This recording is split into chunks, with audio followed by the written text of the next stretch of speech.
Hi, how are you? Doing amazing, doing amazing. Great to see you again. Yeah, it's so nice to be back. Thanks for having me on Alive again. It was so fun last time. Of course. We had a great time. There were so many gems that you dropped on us, Larissa. So many things, so much timeless wisdom. And I have to thank you, for being so open to share. Yeah. I love it. It's my passion. Yeah. We can tell. We can tell, that it's purposeful for you, it's fulfilling for you, and it's quite passionate for you, to be in service, to have that mission and to have that vision, you know. Definitely. So, yeah. How was your trip to British Columbia? Oh, it was amazing. It was my first time in Canada. It's just so full of nature and it was beautiful, being there in the summer and the fruits, are perfect during this time of the year there and yeah, it was really fun. Awesome. Which fruits do you particularly enjoy, that are Well, I'm definitely more of like a tropical fruit lover, but when I'm in the US and it's like summertime, I love melons, watermelon, and honeydew and the berries, all that good yeah. stuff. And I've never been to Canada myself. You said it was your first time? Yeah.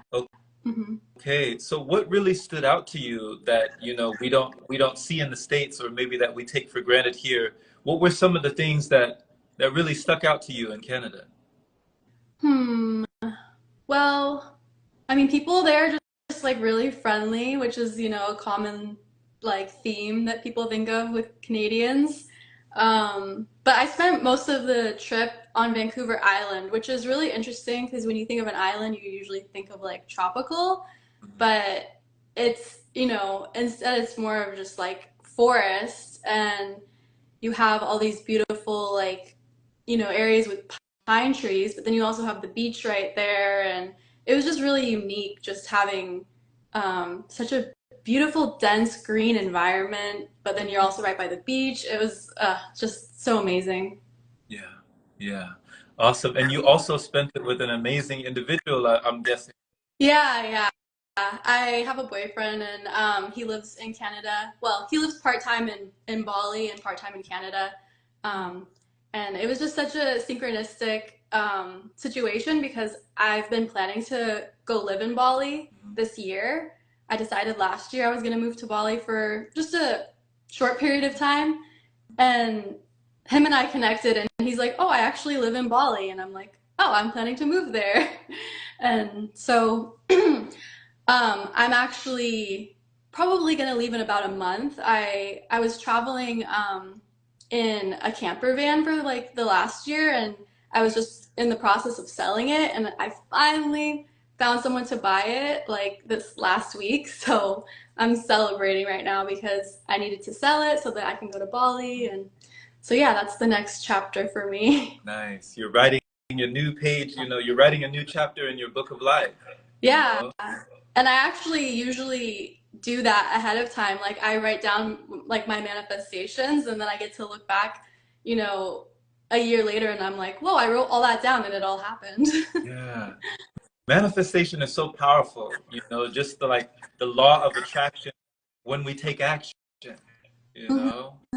We Yeah, activate that law of attraction, I feel, when we do take action on, the things that we want to make manifest, not just through meditation, but also that concentration of energy when we're focusing and we're writing things down, like you say, you're journaling. So, there's a saying, someone told me, if you design it on paper, you'll achieve it on purpose. mm, You yeah, know, they mm-hmm, they told me this, Larissa. They said, what gets written gets done. mm-hmm.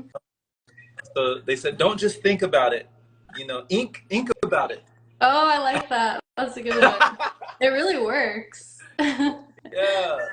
So it is mind blowing to see the things that you wrote down in your journal come to pass and come to fruition when you held that vision for yourself. It's like, I mean, wow, these things actually came into being. And it's so Definitely. freeing to know that you have that power. So with meeting, your partner or just, meeting, having that divine encounter with your counterpart, you know, I can only imagine that it's exciting because it's interesting when we meet somebody, like I'm guessing you both met online.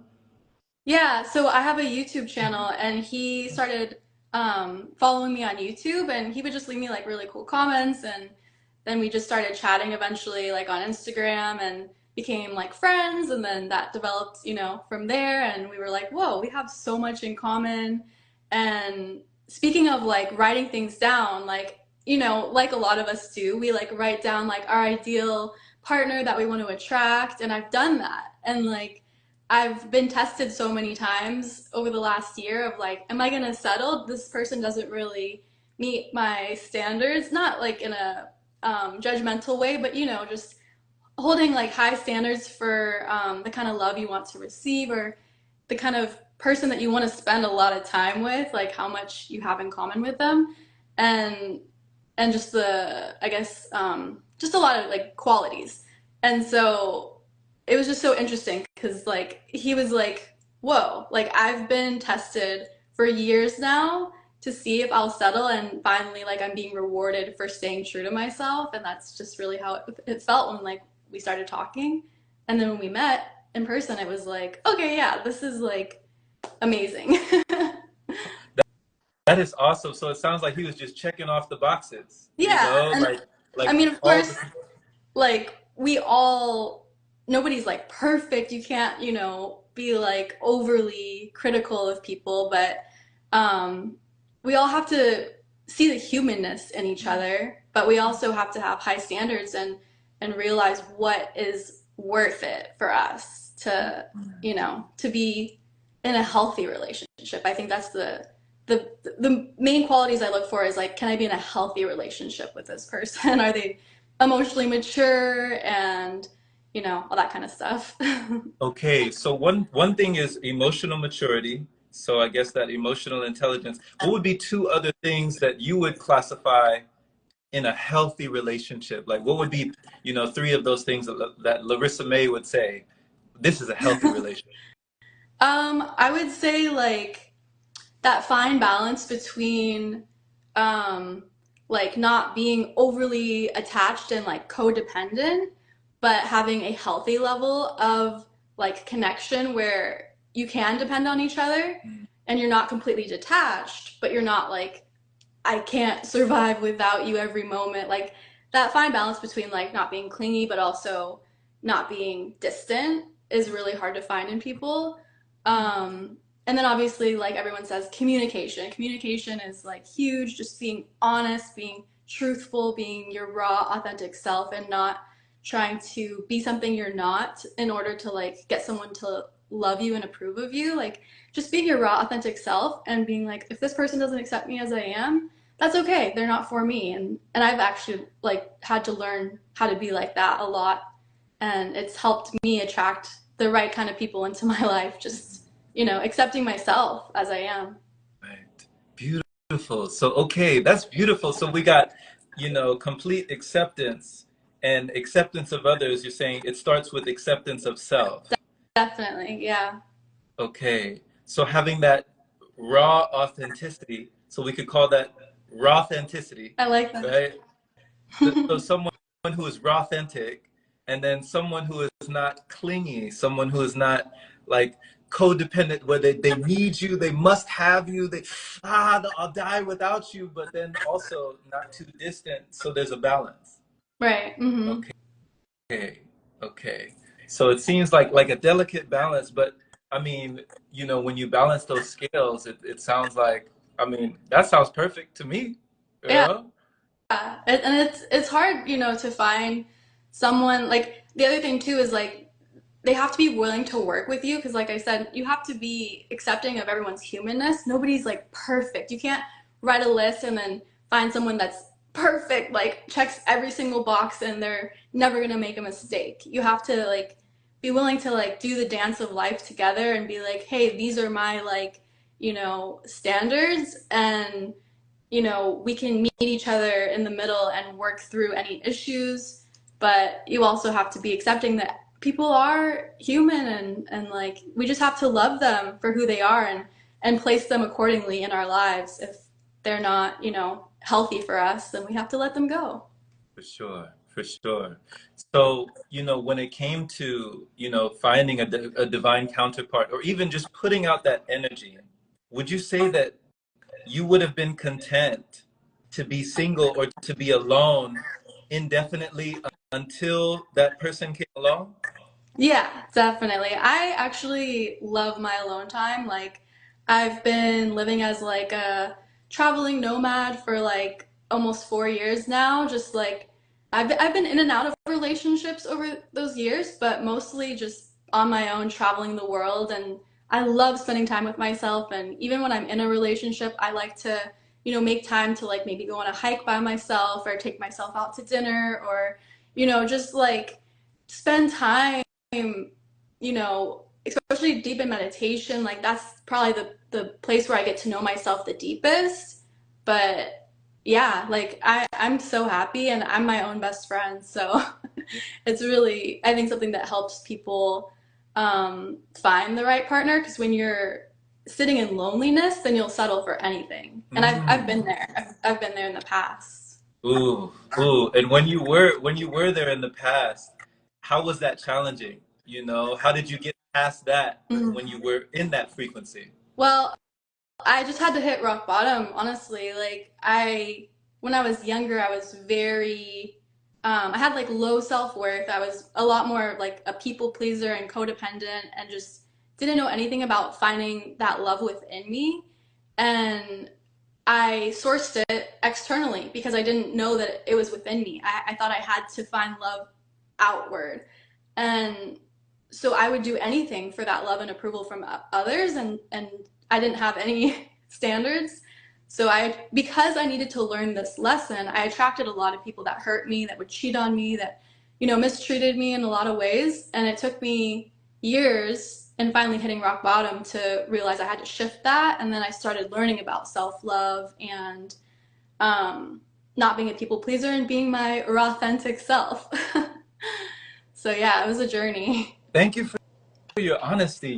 Thank you for just that. Like I said, once again, your openness, your vulnerability, and your transparency, because these are things that people really want to hear about, and they're very relatable. Mm. They're very relatable to most people when you're talking about the attraction of people who don't have your best interest at heart, who are kind of self-centered, or maybe even egocentric, like we talk about narcissistic, or all these characteristics, and you Yeah. know the things that aren't as synergistic with you. Mm-hmm. You would say, because there's one thing that you said that I really enjoy, and it was taking accountability. Mm-hmm. Like, you didn't put the blame on the outside. You could have easily done that, but you actually put the blame on the inside. You went internal and said, I was attracting these people because of my perception of myself. Mm-hmm. Like, I was Yeah, I mean, attracting these partners because of my own mental health. yeah, and it took me a while to learn that, because I think most of us, we don't know these concepts, so we grow up in the state of victimhood, and so I was living in that state. Like, why is this happening to me? Like, you know, why do people suck? Like, why does everyone hurt me? And that's the state of victimhood, and that keeps you stuck in like repeating those experiences over and over again. But those experiences are the greatest teachers, because if you allow it to break you down to the point where you have to rebuild yourself, then you can take those lessons and be like, you know what can I do to shift? What can I do to change? And that's basically what I did, and it's made such a difference. And I've been tested a lot along the way to see if, you know, like, have I learned this lesson? Do I need to revisit this experience? And now that I can see it from that way, when something happens to me, I'm not like, why is this happening to me? I'm like, why am I creating this? Why am I creating this experience? And then that takes you out of victimhood and more into the realization of like, oh wait, I'm the creator of my reality. Yeah.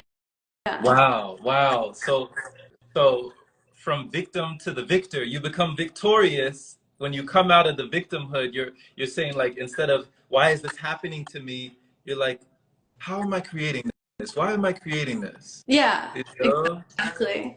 Yeah, and I've been that theme has been very prominent lately because I was trying to sell my van, Mhm. so that I can go off and go on my next new travels. Right. And so I was really excited about selling this van, but it was taking longer than I expected, and I was having some struggles, trying to sell something online. You get hit with like scammers and, people that are just flaky, and so I was kind of like struggling with it. But instead of being like, "Oh, why is this so hard? Why is this so difficult?" I was asking myself, "Why am I making this difficult? What can I shift in my energy to like be more of a magnet to this, I want to call in the person that's going to buy this van." And so I started, being more intentional with my energy around selling it, and doing my meditations in the morning. Usually I do my meditations centered around, like this future that I want to step into, more around like I told you last time, I want to, eventually manifest living in the tropics on a fruit farm. So that's like what I really visualize a lot. But this time I was like, you know what? I'm going to just focus on selling the van. That's this next step that needs to happen in order for my future to continue unfolding the way I want it to. So when I shifted my energy more to, just being a magnet to calling in the new person that was going to buy my van, then instantly it started like getting a lot more interest, and then I eventually found the person that's buying it. Yeah. So I was like, wow, it really, these concepts really really work, and it can work around anything, around, manifesting a relationship, or like, whatever it is, like you can totally use that like technique. Yeah, it's a tool, it's so cool. We have all these tools, you Yeah. know? Like, and this was not what they taught us in school, right? Like, Yeah. it's not the knowledge that we learned when we were in college. So with all of these techniques, these tools, these methods, and these modalities, I always wonder, like, wow, like, why didn't I know this before? And how can I utilize this now? It's like when you're talking, Larissa, about your visualization during the meditation, it sounds so key, that we don't realize what is taking place in the mind, and that will come and pass throughout time, Hmm. and you were talking last time about Dr. Joe Dispenza and how time is not linear, but it's completely different than what we think it is. And that when you're intentionally sitting down in manifestation and in meditation, and you're visualizing in the present, you're like bringing the future to you. Yeah, I see it as like collapsing time, because Okay. we all think, things take a certain amount of time, oh, to go buy a property in the tropics to build a fruit farm on, I have to work for years and years and save up and probably get like a loan, and it can take, 10 years from now to make that happen. But that will only happen that way because that's what I'm projecting as the reality. And that's just because of all the programs that I grew up with since childhood. But I can let all those old programs go and sit in meditation and collapse time by calling it into you, like you said, and it shortens the amount of time that something like that takes. And people don't really understand, like, well, how is that possible? And it's like anything can happen. Like, an opportunity could come up, something could happen, something could shift where it just doesn't take as long. Like, who knows what could happen? And you have to be open to the endless opportunities and possibilities, and just open to the unknown. And that's where like really the magic lies, because if you can think of it, like if you can like predict, the exact way that it's going to happen, then it's the known. But if it's the unknown and you don't have certain like belief systems about it, and you're just open to whatever happening, like then the universe gets to like surprise you and gift you with something that is more amazing than you could have ever thought of for yourself. Yes. we Yes. like we don't want to set limits on Right. ourselves, because the universe is unlimited, it's limitless. Right. No limitation on the imagination. Exactly. This is Yeah. this is so good. This is so beautiful. Like when you're talking about this, like I'm just thinking to myself all the time that the universe and life in general just kind of blew me out the water with how things sort of magically and mystically just came into form and just came in, like, you meet somebody that you're supposed to meet where you're supposed to meet them, like you're in the exact right place at the exact right time. You say the exact right words to the exact right person that shifts your reality in some way, in a completely new direction, you know? Almost like, I've never played golf, but I can imagine when I've watched other people playing golf that, you know, you can stand one way and you can swing the golf club one way and it'll hit the ball one way. Mm-hmm. But if you make like a micro adjustment, like if you just pivot your body, just not even a lot of it, just a little bit, the, Yeah, the ball will go in a completely different direction, totally. you know? Mm-hmm. So why do you feel like people believe or receive the programming that meditation and sitting down and seemingly doing nothing is a waste of time, when, Hmm. as you're saying, it sounds like you're gaining time. It sounds like you're saving time. Yeah, you really are. I mean, I think like there's just so much programming that we grow up with, and we're like really like our unlimitedness is really suppressed. Our magical powers is really suppressed, and a lot of people can't see through that programming. And it's intentional, like they fluoridate the water and put so many chemicals in the foods to keep us suppressed. And so even just like people walking around with calcified pineal glands, they're not really going to be as open to these concepts. But I think the newer generations that are coming in are more and more already just open to it. So we're seeing a huge shift and more people in being into meditation and spirituality and health and wellness.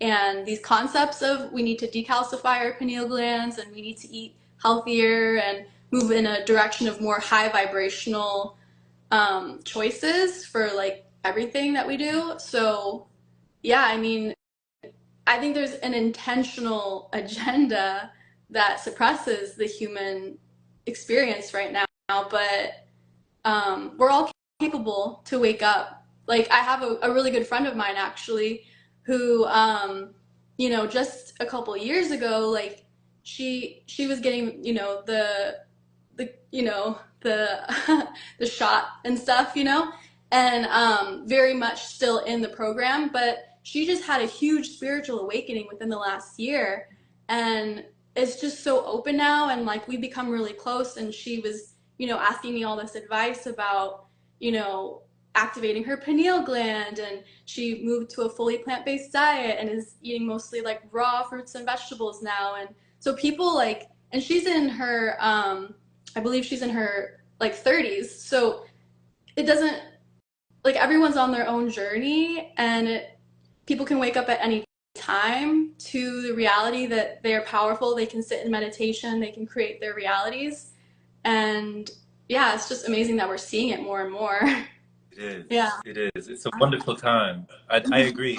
I agree, Larissa. Yeah. You know, when it comes to the pineal gland, and we talked about it a little bit last time, but when you talk about someone's pineal gland as calcified, how would someone know it is calcified? Like, what would be, an indication of that calcified pineal gland? Well, I mean, almost everybody's pineal gland is calcified if they haven't done work on it to decalcify it, just because it's really hard to avoid fluoride, in our modern world. Um, but I would say, like, you can start to notice that you are decalcifying it. One, if you're putting effort into it, if you're, shifting away from using fluoride, you're eating, more cleansing foods, and there's certain techniques you can do, like the technique we talked about last time, the breath that Dr. Joe Dispenza teaches that activates the pineal gland. That helps to like break off those hardened calcium deposits off of it, because you're activating it and you're kind of like stimulating it, so it basically pulsates with like electricity, and it like can shatter that calcification off of it. And there's different supplements you can take as well to help with that process, but you'll start to notice that you're feeling more intuitive, you're feeling more in alignment with the messages that the universe is like, you'll just notice all the synchronicities a lot more. Mhm. And you'll be able to go with your gut a lot more. You'll be able to go deeper in meditation. You'll be able to have more lucid dreams Mhm. and maybe even do things like astral project and have more telepathic communication and all these things that we are designed to be able to do. So if you're feeling very out of touch with your intuition, if you have a really hard time with meditation, these are probably signs that your pineal gland is very calcified still, and you need to do work on it. Different breath work techniques, like I said, and yeah, cleansing the body. Those are like key. Right. Yeah, our friend Orbicron down here said chelate, fluoride, bromide, heavy metals. Yeah, they're Yeah. talking about Mm-hmm. different things that can contribute to the calcification. So when you're talking about avoiding these things, someone would assume that, a baby, before they come into contact with all those chemicals, that they would have a completely uncalcified or decalcified pineal gland. Would you say that children come into the world with a completely uncalcified pineal gland, or is that different? Well, I think it would depend on the parents because we see, children being born, like certain health issues being developed even in the womb. Like even, like heart disease starts in the womb if the mother is eating a lot of like animal products. Like the baby is already dealing with, this overproduction of like plaque and like the arteries already. And so yeah, if the mother is completely just out of touch and using fluoride toothpaste and drinking fluoride tap water, it's hard to say, but I think people are becoming more conscious and aware of these things. And so the children, yeah, that are born to mothers that aren't, partaking in the use of fluoride and also avoiding things like heavy metals and just have a more clean vessel, then yeah, of course, like children are definitely going to be born without these issues.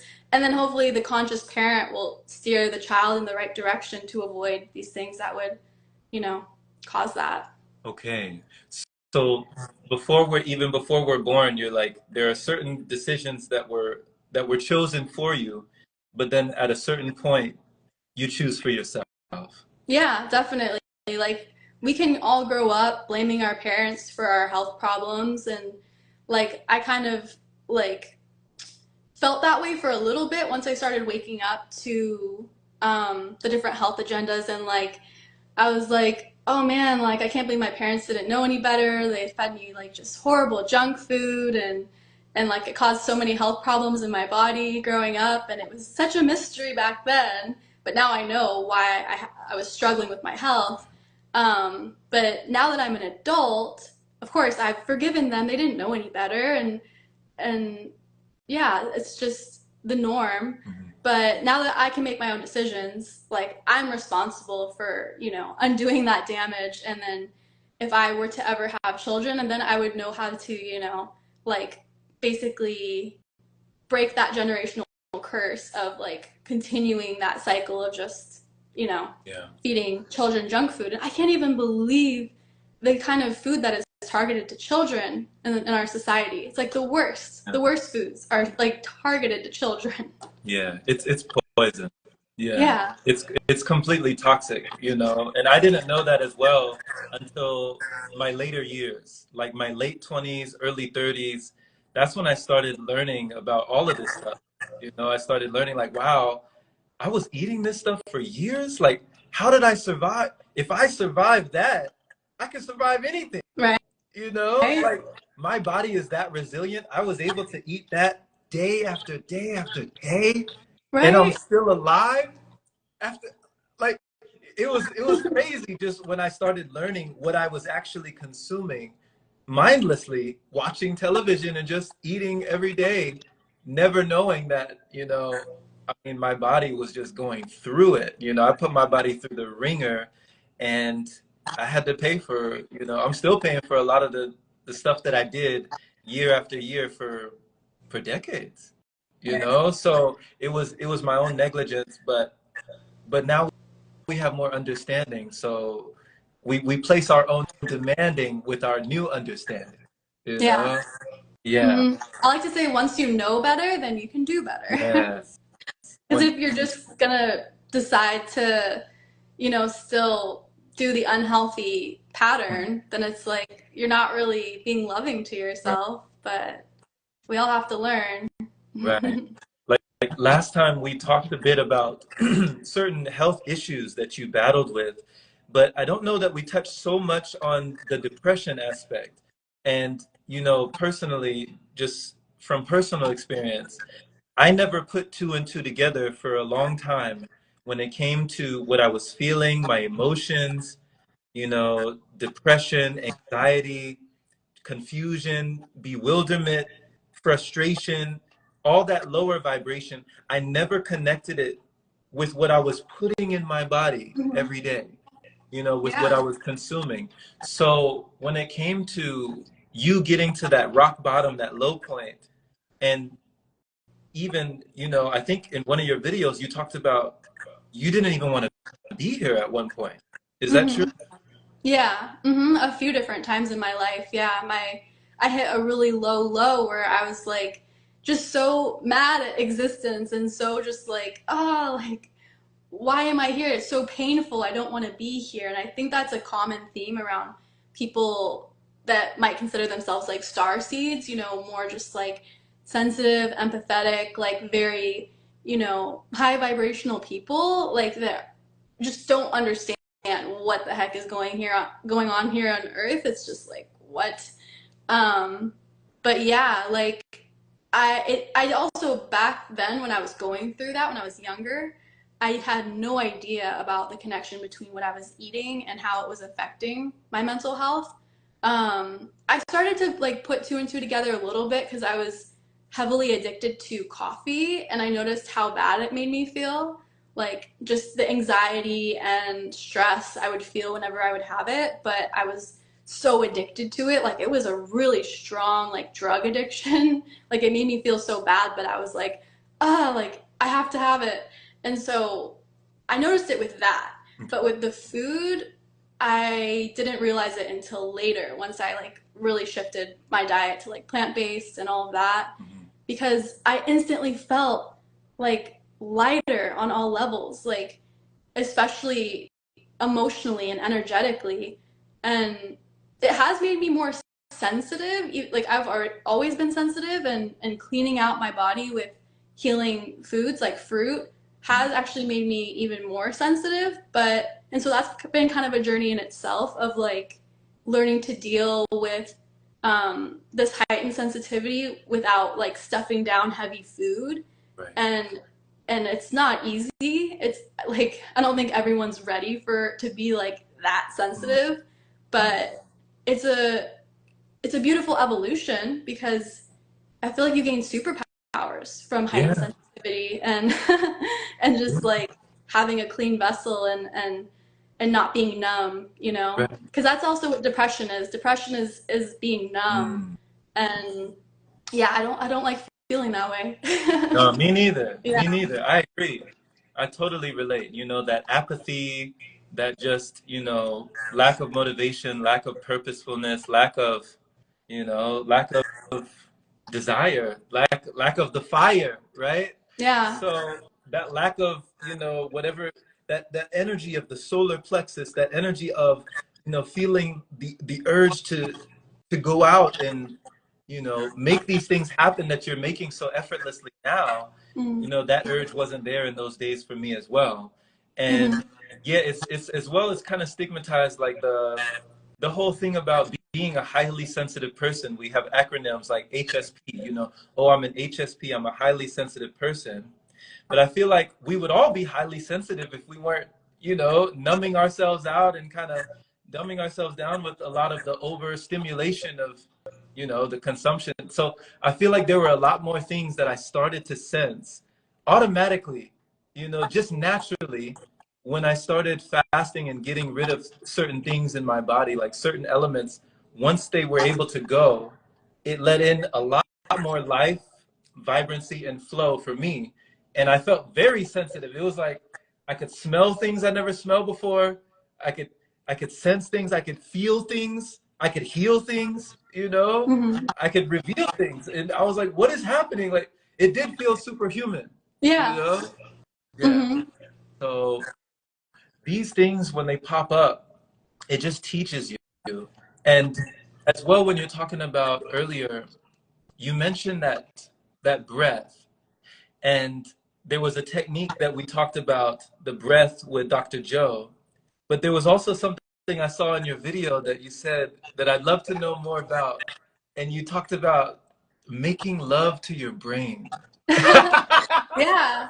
Yeah. That's what So, Dr. Joe calls it. okay, go ahead. Yeah. Yeah. So, like um we want to address the technique, that pineal gland activation technique, with the same amount of passion that you would as if you were making love to someone. And it's like an art, and it's like an experience, you know?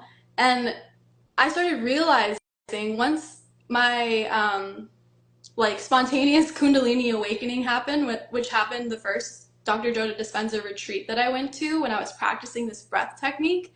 I had a spontaneous Kundalini awakening, which is a whole other story in itself. But I instantly received all this information like downloaded to me. I was like, whoa, Dr. Joe isn't being like direct about this, but he is totally teaching like Tantra. And like this technique is the same technique that you use during Tantra when you are doing, like, when you're practicing sexual alchemy, where you're bringing the energy from your lower energy centers, your sexual centers, which is, your life force energy, the energy that's used to create new life, and you bring that up into your brain and up into your heart, and all the chakras are opening, and you're bringing that energy up rather than releasing it down. And I'm like, whoa, okay, like I can see this from a whole nother level. And that took me down another journey in itself of learning about Tantra and sacred sexuality. And yeah, so that's been just another like layer to the spiritual journey that has been life changing. Whoa. Yeah. So there's so Yeah. much to unpack there. You know, these are like huge rabbit holes. It's like Alice in Wonderland, just going, here we go. You know, we're just diving deeper and deeper. So when you mentioned your spontaneous Kundalini awakening, how long did it take you to get from, from when you started the technique to when you arrived at that spontaneity, like at that burst of energy, that electricity that started to pulsate? And, yeah, how long did it take for you to get to that point?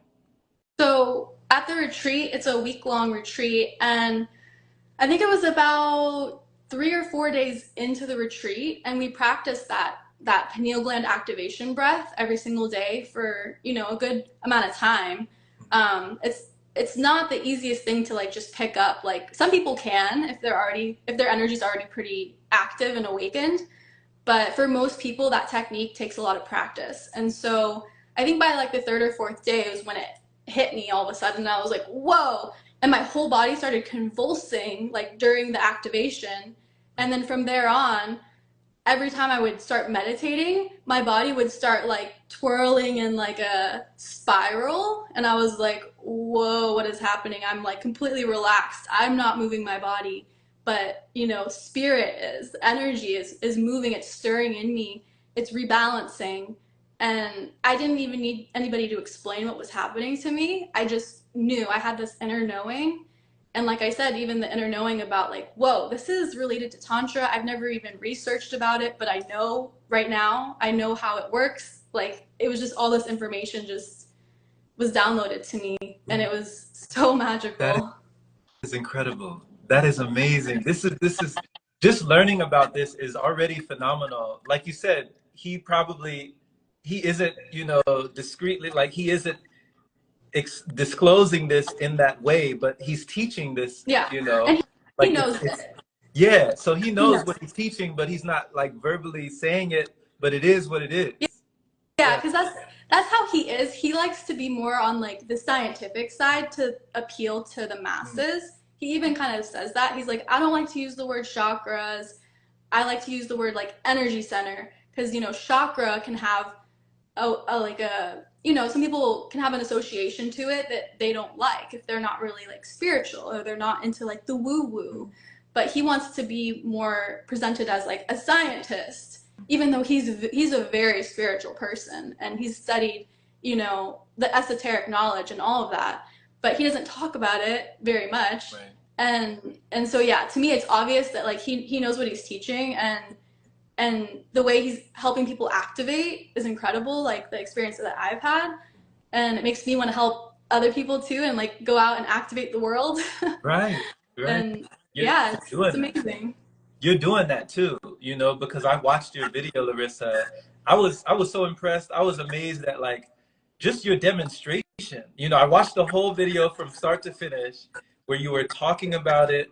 You gave your testimonial, what happened to you. You walked us through it. Then you talked about how it was done, the muscles that we need to contract all the way up, the breath that we need to do. And then, I was doing it myself, right? I was doing it with you. And then when I watched you do it, I was like, I had to rewind a few times. I was looking at the screen, Larissa. I was like, oh my God, And then when you came back, I saw that you came back and you just had to take a moment to breathe and just let it settle in. And I could feel through the screen. It was euphoric. It was blissful. It was Mm. transcendental. It was otherworldly. And it was on no substance, no drugs were involved, nothing else but your own energy, your own body. Mm-hmm. Yeah, you're releasing DMT naturally. You get this little taste of euphoria. And you can do this at will now. Yeah, I could do it right now if you want me to. I mean, you don't have to do it right now. For people, I would love for people to go watch your video, to Yeah. go watch it and for them to see it for themselves because it's amazing to witness. And it shows you the possibilities that we have in this vessel, like that we have in our vehicle, this untapped, unlocked energy that we need to uncover and discover if we want to, if we choose to. Hmm. It's like a choice Yeah. for the individual. It's not saying that they have to do it or that this must be done, but it's an option, Yeah. if you want to see that you can explore even more. Yeah. Totally. If you want to unlock your superpowers, and like we were talking about the pineal gland being calcified and all that, this really helps to like break off that calcification. You're stimulating this pineal gland. You're having it kind of like break out of its shell, and it's so helpful for that. You'll Yeah. notice a huge shift in your abilities as a human. Your God-given abilities to be a magical, you know, mystical creator of your reality. Absolutely. So, when you started this technique, and I'm assuming, like you said, the third or fourth day that this spontaneous awakening just sprouted through you and it just was this explosion of energy. Were you were training like I'm assuming there were people all around you that were doing the same thing and you're saying y'all were doing this for hours a day? Well, so each day is a little bit different at the retreats, but we're meditating for hours, and like every day starts with like you wake up, you go into the meditation, and then you meditate for maybe like 2 hours, and then you have breakfast, and then you come back and there's a lecture, and then you meditate for maybe 2 more hours, and then there's lunch, and then a lecture, and then so you're basically meditating all day. And within those meditations, each one's a little bit different, but he usually has you practicing the breath in each one. And some of them are intense where like you practice the breath multiple times during the meditation. Like he has a specific pineal gland activation meditation that you do on the last 2 days where you wake up at like I think you start the meditation at like 4 in the morning because that's when melatonin is at its highest production. And melatonin is the molecule that gets converted into DMT. And so when you activate the pineal gland at 4 in the morning and you are in a deep meditation, you can have some trippy experiences. Like that's when people really can start to like experience going into like a past life, or maybe they can, you know, like I've had experiences where I've like spoken to like different entities, or definitely like some past life experiences, or seeing myself in a parallel reality where What? I was like a mermaid, which was cool. What was that like for you?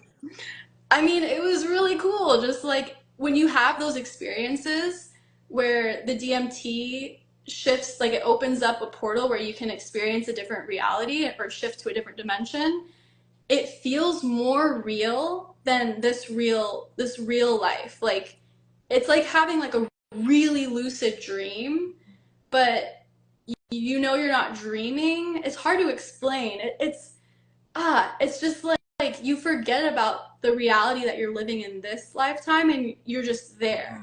And it's really cool because like especially if you connect to an entity or to your higher self, or I've even spoken to like Jesus before, you can ask questions and receive information about how the universe works, or just like have these deep insights come through. Beautiful. So there's so many insights, messages, symbolism, things that we could actually be getting, so much wisdom that we could actually be getting doing these practices that we are unaware of. And I like how you gave that analogy of a dream, but you're not sleeping, you know?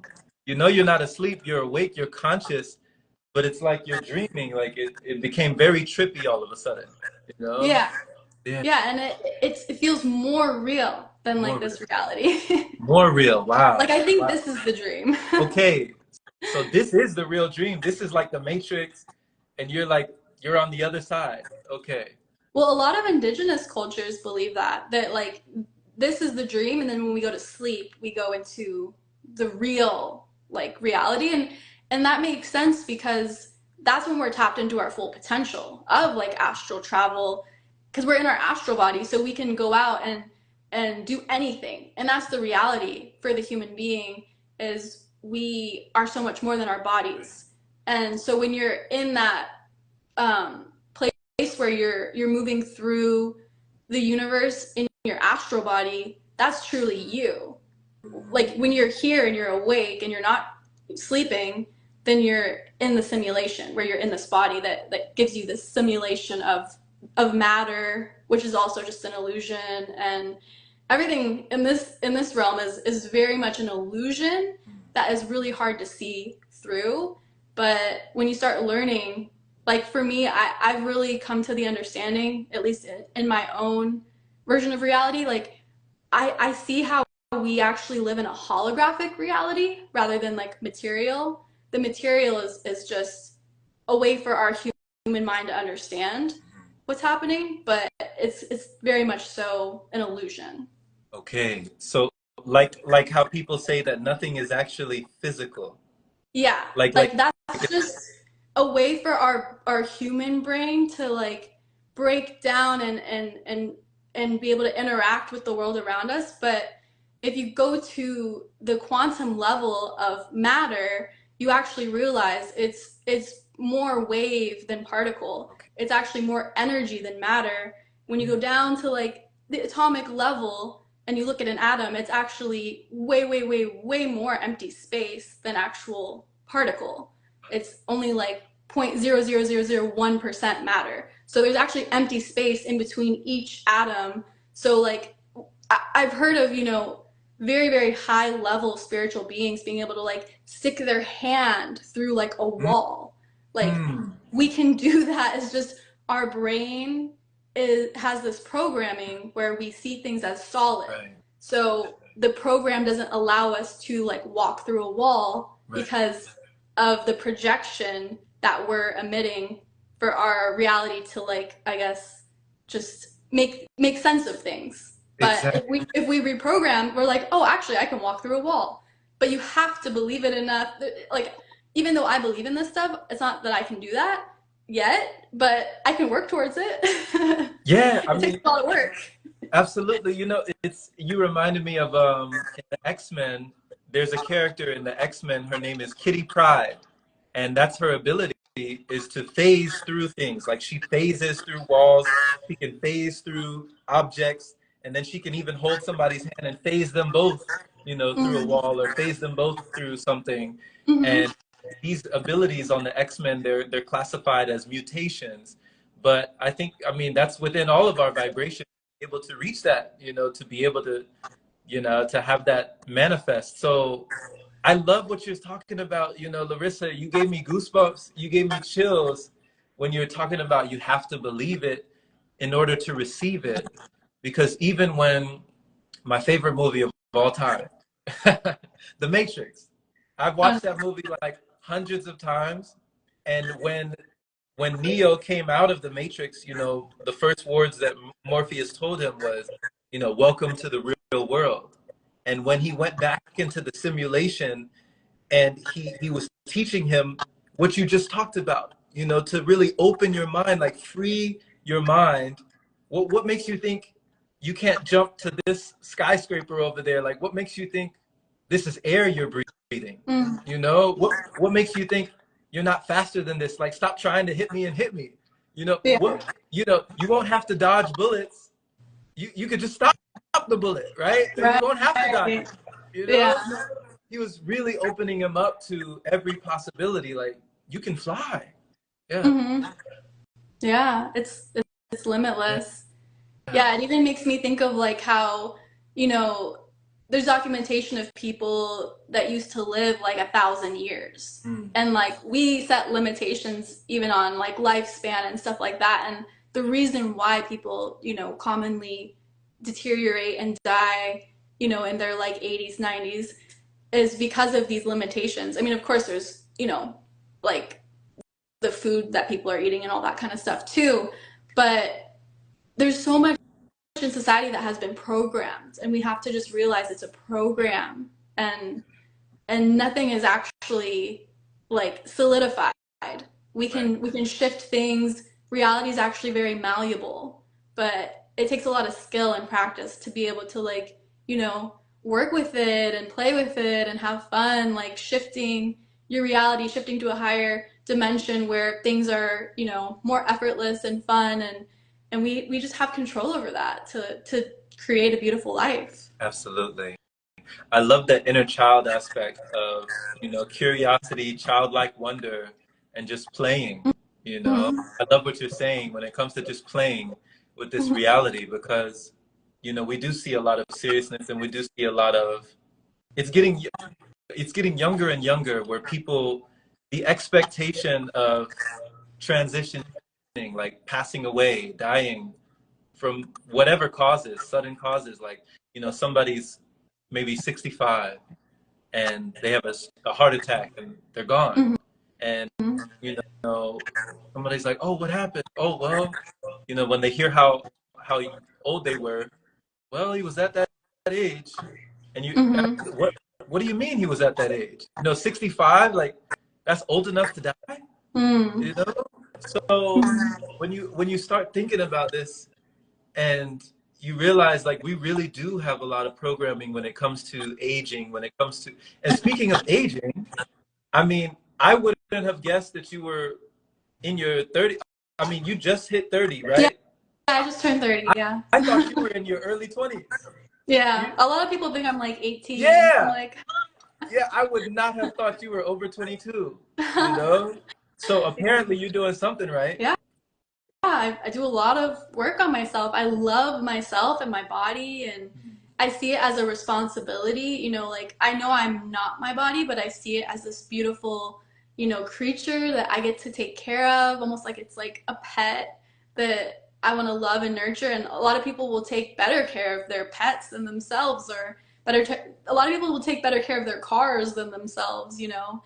And so I see it, yeah, as like, you know, this beautiful blessing that is my responsibility in this lifetime to keep at the optimal level, especially since I then have the experience of, you know, like pain or suffering in my body if I don't take care of it. And I just want to feel good, especially since I know what it's like to feel bad. That polarity has given me a lot of motivation to, you know, really, really commit to loving myself in the best way possible. Absolutely. You know, it's the only home that we have, you know, that Mm-hmm. we can really say we truly like this vessel, this temple, it's our only vehicle, it's our only car. We only get one, you know? Yeah. And, Mm-hmm. and you know, you've seen people, of course, you know, they pull up in a Ferrari or a Maserati or a Bugatti, and they step out of the car and they're walking with a cane and they're limping, you know? It's a super Mm-hmm. fast car, high powered, high performance, but the body is in bad shape, you Yeah. know? So Mm-hmm. you see sometimes you see the disparity of just where we place our attention, where we place our love and devotion Mm-hmm. on the outside or the inside. Yeah. Yeah. Mm-hmm. So it makes sense. It makes sense. So, you know, before we go, because this is, oh my goodness, this is so amazing. I just want to know, when you were talking about the mastery of these methods and practices, for somebody who is doing that muscle constricting technique, they've been working on it for days and they're trying to figure out, like, what am I doing wrong? Why is it not happening? Would Mm. you say that certain people that get into a frustration with wanting so, or having that expectation of what they think is the explosion that they're waiting on happening, what would you say that somebody should focus on during that process? Because like you said, it came out of nowhere for you. You just kept going until it happened, right? Yeah. I think that whole concept of making love to your brain is a really great way to see it because it helps you see it from more of a passionate side rather than like this is a technique and you contract the muscles and you do the breath. It's not a like robotic technique. It's a flow of energy. It's full of love, it's full of passion and dedication to yourself and your vessel and just like when you come at it from a place of love and nurturing and like just wanting to like feel good, right? Just like you want to make your partner feel good when you're making love. Like that's kind of, I guess, a better approach to have with it. And it'll get you more relaxed and having less expectations.